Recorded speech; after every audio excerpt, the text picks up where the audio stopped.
I know right now 'tis the season for extravagance, right? A lot of us are doing extra cooking, baking, preparing for holiday gatherings, making special seasonal treats. And amidst all of that, I don't know about you guys, but I get just a little bit tired of cooking and I long for just some really easy, simple meals. So if that is the boat you find yourself in, then I've got you covered with this video. I'm going to share with you some easy skillet meals, one pan dinners, and these are a little outside the box. These are meals that I have not tried. I think they will probably be new recipes to you, so let's get started. The first recipe I want to share with you is for a skillet sirloin steak with a bourbon sauce. It was so delicious and definitely unlike anything I've made before. I'll leave the original recipe linked in the description box below and I'll show you how I made that here. Before I start cooking the steaks, I want to mix up the sauce because once I get those steaks cooking, this recipe is going to come together pretty quickly. So I already have 1/3 cup of bourbon here in my measuring cup, and this is our well bourbon. It's Evan Williams. This is pretty inexpensive. You can get like a little bitty bottle of it. This just happens to be what we drink occasionally or make cocktails with, so I already had it. Don't use expensive bourbon in this. Bourbons can get really pricey. Next, I'm adding 1/4 cup of brown sugar. Boop, boop, boop. That's real classy there, wiping my hands on my sweatshirt. 1/4 cup of soy sauce. I had to send my husband to the grocery store for this because when I opened the refrigerator, we were all out. Fail, fail, dinner fail. It calls for 1/2 teaspoon each of rosemary and basil, but I'm feeling generous, so we're gonna do 1 teaspoon each of basil and rosemary. I actually really love rosemary, so I almost always put extra in when recipes call for it. I just like it. And then 1 teaspoon of Worcestershire, but honestly, that just doesn't seem right, so we're gonna do 2. Probably 3 once you count all the stuff I spilled in there. Stir, stir, stir, and then this is ready to go once we start making up the sauce. This recipe calls for 2/3 cup of 1/2 and 1/2, but I don't have 1/2 and 1/2. What I have is heavy whipping cream and milk, which is fine because actually 1/2 and 1/2 is a mixture of heavy cream and whole milk. It's, I think, 1 part heavy cream to 3 parts whole milk. Since I have reduced fat milk instead of whole milk, I just did actually 1/2 and 1/2 because I had 1/3 cup of heavy cream left, and then I just filled it up to the 2/3 cup mark here on the other side with the milk. So that should give me, you know, pretty close to 1/2 and 1/2. We're just gonna go with that. I have several packages of top sirloin from Good Shop, and each package has 2 little sirloins inside it. So these are delicious. We actually had some on the grill the other night, so I'm looking forward to trying them out with this recipe here. And I knew this recipe would be a winner when it said to prep the steaks by salting them and letting them sit for about 30 minutes or so. We wrap ours in cellophane too, just to kind of seal in the juices and the flavors. And if we're grilling them, that's all we do, just salt. For this recipe, I have 2 tablespoons of butter in here melted, and I've put my steaks in here. I'm gonna cook them on each side for about 3 to 4 minutes. Really, it's just until they're the doneness that you like. We like ours about medium to medium rare. Probably about medium for this recipe. Once these are done, I'm gonna set them aside on a plate, and we're gonna start working on our sauce. I will also add that I have some potatoes that are cooking on the stove next to me. I'm just gonna make really simple mashed potatoes to go along with this. I mean, like butter, milk, salt, and pepper, that's it. Because the sauce that goes along with these, I think is gonna be the star of the show. Okay, steaks are resting. In goes our sauce mixture. I did turn the temperature down.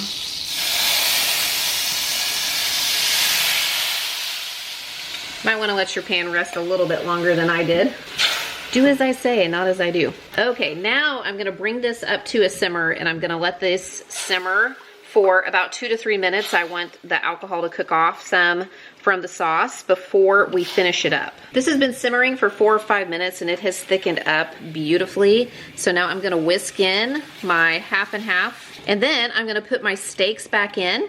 I'm gonna pop the lid on and just keep the heat very, very low. I don't want this to burn, but I kind of want the steaks to simmer just a little bit in the sauce so they can finish up cooking in the sauce, and then we'll be ready to plate this up. Good Shop is sponsoring today's video, and it has been an absolute pleasure to get to work with them several times this year, and I'm so excited I'm gonna get to work with them again in 2024. You have heard me raving about the quality of their proteins. We had a very Good Shop Thanksgiving, as you saw in a previous video, and we will be having a very Good Shop Christmas as well as we enjoy their steaks for those special occasions. But Good Shop is so much more than just their absolutely delicious steaks. When you sign up for a Good Shop membership, you are gonna get access to over 60 high quality cuts that they will deliver right to your door. Things like 100% grass-fed ribeyes and flavorful T-bones, wild-caught salmon, free-range and organic chicken breasts, pork tenderloin, 100% grass-fed filet mignon, thick-cut bacon, ground pork, organic chicken drumsticks, and the list goes on. No antibiotics or added hormones ever. Everything is sourced from right here in the USA, and they are so sure that you are gonna love it. They offer a 100% money-back guarantee. Filet mignons, fillets, look, woo! I can tell you right now, we're probably eating those on Christmas Eve. Right now during this very busy season, having high quality cuts of beef, chicken, pork, seafood, and so much more delivered right to my doorstep is a shortcut that I am very grateful for. And if you want to take advantage of that shortcut, they have a great deal for you today. You can get $120 off across your first 4 boxes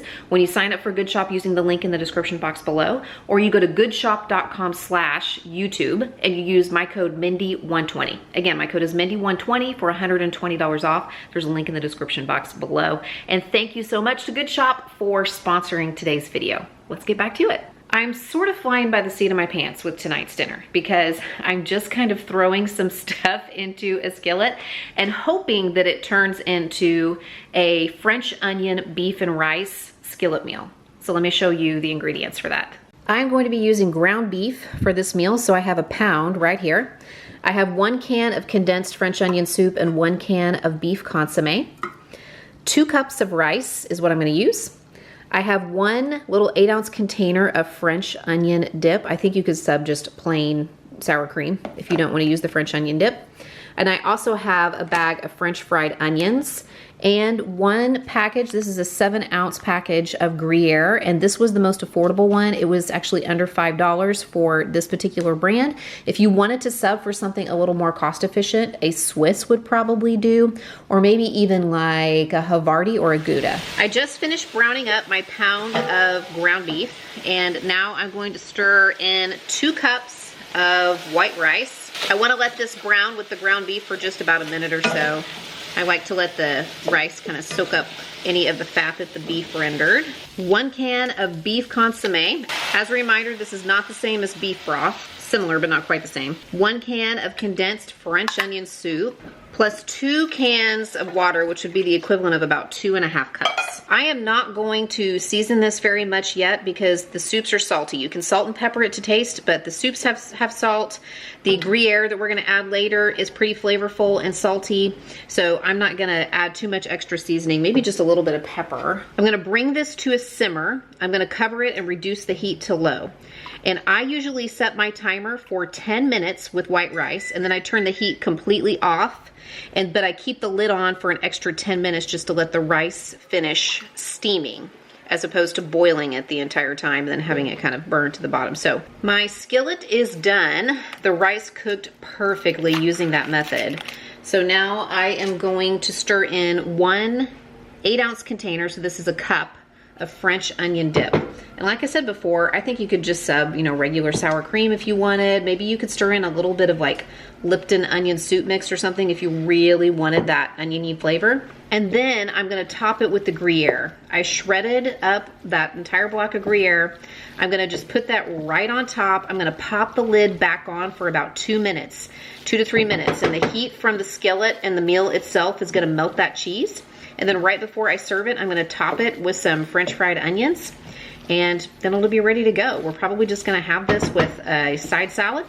I have some crescent rolls baking up in the oven to go along with it. Super easy meal, did not take long to put together. Very little effort. I'm looking forward to trying this. It's me, Monday morning, Mindy. I haven't done my hair. I haven't done my makeup. I have just been kind of puttering around the house this morning trying to tame the chaos, and it's about time for lunch. So I'm gonna stop and whip up one of these 1-pan meals for lunch, and then I'm gonna pack up the leftovers to eat across the week. Of course, this would work for dinner too, but I'm gonna make it as lunch prep. I came across this recipe on Yellow Bliss Road, and I printed it landscape instead of portrait. That's the state of my mom brain right now. I'll leave it linked in the description box below.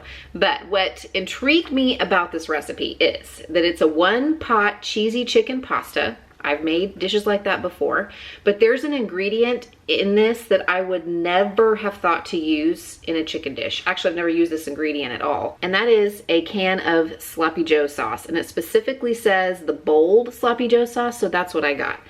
I don't know why, but my husband isn't a huge fan of Sloppy Joes. He's also not a huge fan of meatloaf, but he's a fan of so many things, and he likes so many foods that I just don't worry about the stuff that he doesn't like. And so I don't make Sloppy Joes. So maybe that's why I wouldn't have thought to use this, but I certainly wouldn't have thought to use it in a chicken dish. So let me show you the other ingredients. This is gonna come together really quickly. Look at how easy this is gonna be. So few ingredients. I have some olive oil here, which I will use just enough to saute half an onion, which I will chop up forthwith, and some garlic. I have a pound of chicken breast, and I am taking a shortcut and using the kind that's already chopped up into little pieces. Already talked about the Sloppy Joe sauce, have that can here.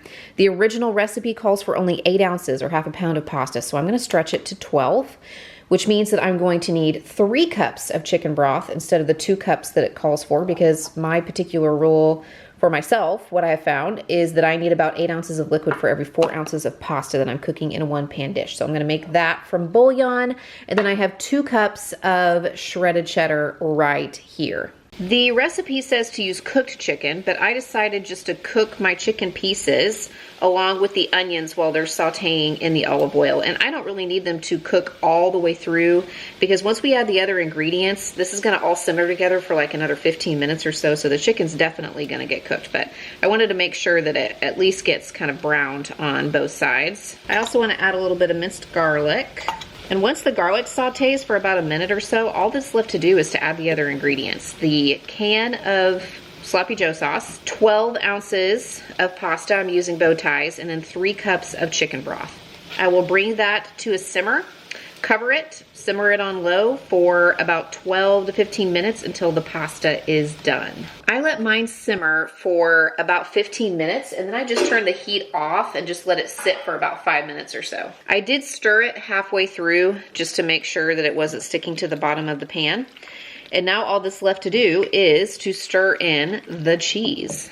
This is just the leftover bits of like white cheddar that we used on a Thanksgiving charcuterie that I've had hanging out in my fridge. Since I added extra pasta, I'm gonna go ahead and stir in a little bit of extra cheese. Who doesn't like extra cheese? If that's you, you're probably not watching this video anyway, because we eat a lot of cheese in this household. And I get a lot of comments about it. I am gonna hop in the shower and actually get ready for the day before I sit down and have my lunch while I'm doing some computer work, but I wanted to try a bite of this before I do that, just so I can tell you guys how it is. Okay, all right. It's definitely different than like any other chicken pasta dishes that I've had before, because mainly a lot of those dishes are more like Alfredo style. You know, they're not like cheddary. This definitely tastes like kind of like a hamburger helper, like a homemade version of hamburger helper, but with chicken. It's different. You know, if you're looking for something different, give this one a try. It's pretty tasty. I'm definitely gonna enjoy eating it. I mean, I'm enjoying it now, but I'm gonna enjoy a big plate of it with some green beans here in a little bit. Y'all know, if you watch my channel, that sometimes I like to peruse my mom's old recipe box for inspiration. She has cookbooks and recipe cards that go back decades. She has one cookbook in particular that is 100 years old, and it's been in the possession of somebody in her family for that long. I found a really great recipe last month that I shared with you guys for a really easy limited ingredient spice cake, like spice bundt cake, that my family devoured in a single day. I also found this one. It is for an eggnog pound cake. It has just 5 ingredients, so even though it's not technically a 1-pan meal, I really wanted to try this out, and I thought 'tis the season. The ingredients are a package of yellow cake mix, 2 eggs, 1/8 of a teaspoon, basically just a pinch of nutmeg, a 1/4 cup of butter melted, which is 4 tablespoons. And I thought that was kind of light on the oil, but it also calls for 1.5 cups of eggnog. So I guess that's where it's gonna make up the moisture and the fat. There is a 6th ingredient on the recipe card. It calls for 2 tablespoons of rum. And if I'm being honest, I'm just not a fan of rum. I don't usually drink cocktails that are made from rum. I don't really care for the treats and the baked goods, you know, like rum balls and rum cake. It's just not my thing. I don't really like the flavor. But if you want to throw in 2 tablespoons of rum as the recipe calls for, then you can do that. In fact, I think you can even buy one of those little minis of the rum at the liquor store. At least in Oklahoma, you have to go to the liquor store for it. You can't buy liquor in the grocery store here. But that is the 6th ingredient. I am leaving it out. I just threw all of that together into a bowl and used my hand mixer. I mean, it took me less than 5 minutes to throw this recipe together, pour it into a greased and floured bundt cake, and now it is in the oven baking at 350. I'm gonna check on it after about 45 minutes. Once it's done, I'm gonna let it cool and remove it from the pan, and I think I'm just gonna dust mine with some powdered sugar. I'm not gonna do a frosting or a glaze. We're just gonna kind of try it as is with a little bit of a powdered sugar dusting. Future Mindy jumping in here to give a quick review on the eggnog pound cake. I personally thought it was okay. Like, I would give it maybe a 6 out of 10. One thing I did like about it was that it was just a little bit of a different flavor than, you know, other pound cakes that I would have.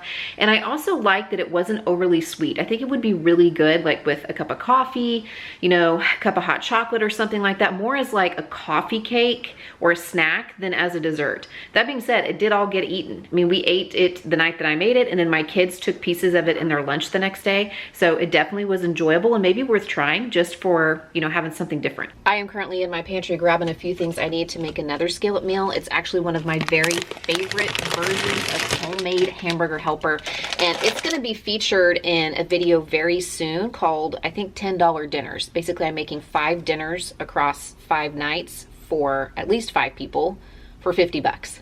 But that title's too long, so it'll probably be $10 dinners. It'll be coming out very soon, so be on the lookout for that for more really easy meal ideas, or watch one of these videos next, and I'll see you there.